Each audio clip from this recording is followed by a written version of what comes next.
Assalamualaikum warahmatullahi wabarakatuh. Apa kabar anak ustazah semua? Semoga antum sehat selalu dan dalam lindungan Allah Subhanahu wa taala. Amin amin ya rabbal alamin. Untuk anak ustazah selalu semangat ya belajar di rumah. Jangan lupa sholatnya dan hafalan-hafalan Al-Qur'annya disetorkan kepada ustazah Al-Qur'an. Oke, pada kesempatan kali ini untuk anak ustazah kita akan melanjutkan pembelajaran kita. Silahkan siapkan buku antum, buku tematik jilid 5A, buka tema 2 di halaman 79. Sebelum kita memulai pembelajaran hari ini, mari kita berdoa terlebih dahulu. Bismillahirrahmanirrahim. Rabbi zidni ilman warzuqni fahman. Amin. Oke, langsung saja Ustazah akan menjelaskan tema 2 subtema 1 muatan IPA tentang sistem pernafasan pada hewan. Seperti manusia, hewan juga bernafas untuk mengambil oksigen dan membuang karbon dioksida. Namun, sistem pernafasan pada hewan berbeda dari manusia. Sistem pernafasan pada hewan disesuaikan dengan tempat hidupnya. Sistem pernafasan pada hewan pun berbeda-beda sesuai jenisnya. Kita mulai dari sistem pernafasan pada cacing tanah. Cacing bernafas menggunakan permukaan kulitnya yang basah dan berlendir. Permukaan kulit tersebut membantu pertukaran gas, oksigen, dan karbon dioksida. Oleh karena itu, cacing menyukai tempat yang lembab untuk menjaga supaya kulit tubuhnya selalu basah dan berlendir. Saat udara masuk melalui kulit, oksigen diikat oleh darah. Pada darah, cacing terdapat hemoglobin sehingga mampu mengikat oksigen. Itu adalah proses sistem pernafasan pada cacing ya. Dia melalui kulit. Setelah itu oksigen diikat oleh darah. Pada darah cacing terdapat hemoglobin sehingga mampu mengikat oksigen. Oke, selanjutnya adalah sistem pernafasan pada serangga. Serangga bernafas menggunakan trakea atau saluran-saluran halus yang bercabang dan tersebar di seluruh tubuh serangga. Cara bernafasnya adalah oksigen masuk melalui lubang yang disebut stigma, lalu diedarkan melalui trakea ke seluruh tubuh. Ini adalah proses sistem pernafasan pada serangga. Selanjutnya adalah sistem pernafasan pada ikan. Semua makhluk hidup termasuk ikan juga memerlukan oksigen supaya tetap hidup. Ikan bernafas menggunakan insang. Insang berbentuk lembaran-lembaran tipis. Air yang mengandung oksigen akan masuk melalui mulut ikan. Lalu mulut ikan tertutup dan air akan mengalir ke bagian insang yang terbuka dan terjadilah pertukaran oksigen dan karbon dioksida. Ya, bahwa tadi insang berbentuk lembaran-lembaran tipis berwarna merah muda dan selalu lembab. Ya, ini adalah anatomi insang. Insang juga berfungsi sebagai alat pengeluaran garam-garam dan sebagai penyaring makanan. Insang tidak hanya berfungsi sebagai sistem pernafasan pada ikan, tapi juga sebagai alat pengeluaran garam-garam dan sebagai penyaring makanan. Ya. Selanjutnya adalah sistem pernafasan pada amfibi. Katak termasuk hewan amfibi, yaitu hewan yang hidup di darat dan di air. Ya. Saat di air, dalam fase berudu atau kecebong, ya, bahwa katak bernafas atau amfibi bernafas menggunakan insang. Ketika saat di darat, amfibi bernafas dengan paru-paru dan kulitnya.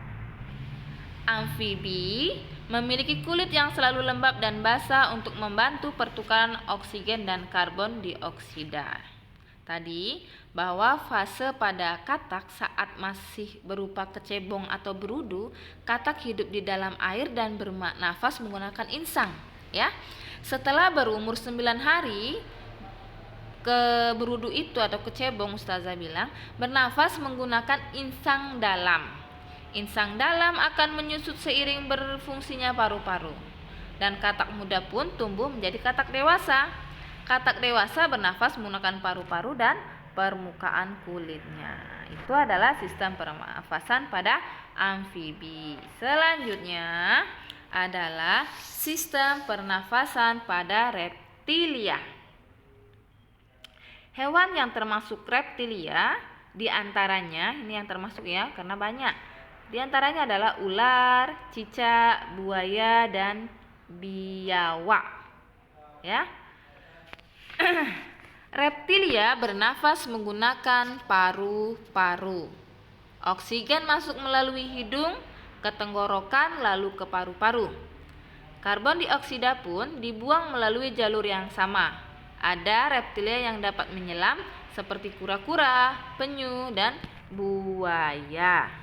Ya, bahwa paru-paru reptilia sangat sederhana dengan beberapa lipatan dinding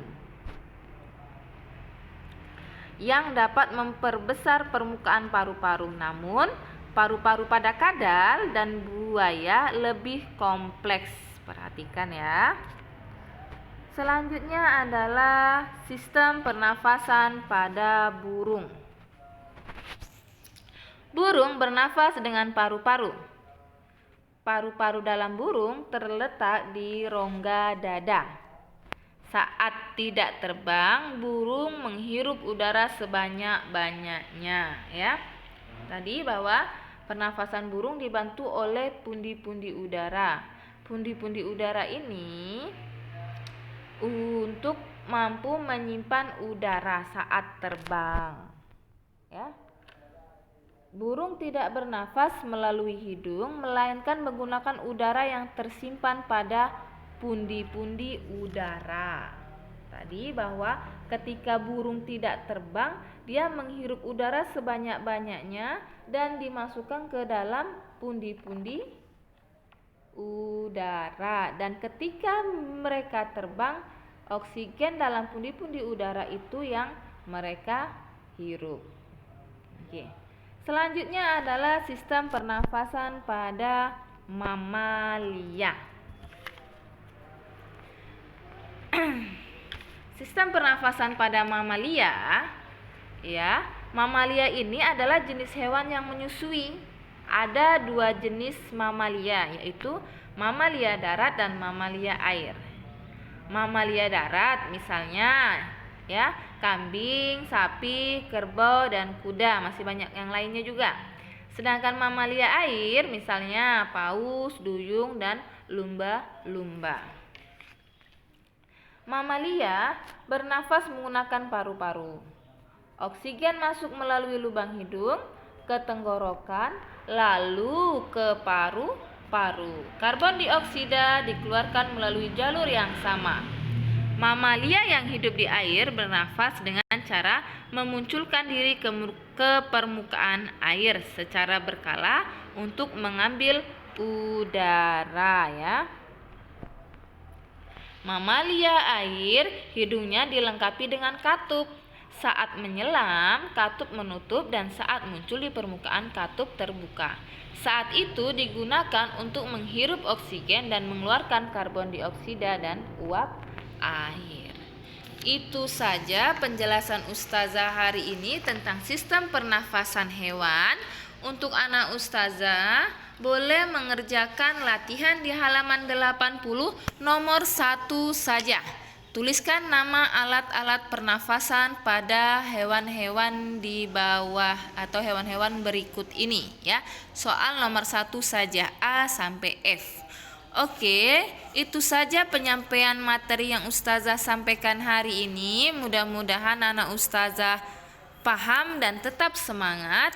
Ustazah tutup dengan penutup majelis. Subhanakallahumma wa bihamdika asyhadu alla ilaha illa anta astaghfiruka wa atubu ilaiq. Wassalamualaikum warahmatullahi wabarakatuh.